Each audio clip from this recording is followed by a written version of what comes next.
কোন মহিলা যদি কোরবানির দিনে কোরবানির পশুটাকে জানালার ফাঁক দিয়ে তাকায়া তাকায়া দেখে আর ইসমাইলের কথা ভাবে, আমি আমার ওই মাদেরকে বলবো, মা হাজেরা সন্তানদের সাজাইয়া স্বামীর হাতে জবাই দিতে দিছে, আর তোমার স্বামীর হাতে যখন পশুটা জবাই দিয়ে তেল মালিশ করে দিবা, এই পশুটাই যে বলবে, ও জাতির পিতা ইব্রাহিম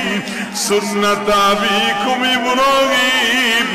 তোমার সুন্নাত আদায় করতে যাই মহিলাই গরুটারে খৈল ভুসি খাওয়াইছে, এই মহিলা গরম পানি করে দিয়ে আদর করে দিছে,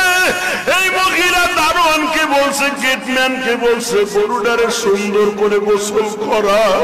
মনে রাখো তোমা, এই জন্যই দেখবেন গরু কিনবেন আপনি, গরুটার তদারকি দিয়া দিবেন আপনার বিবির আন্ডারে। আপনার বিবি যদি এই গরুটারে তেল মালিশ করে দেয়, গরম পানি করিয়া দেয়, একটু আদর করে দাও গো মা, ইসমাইলের গাড়িতে তুমি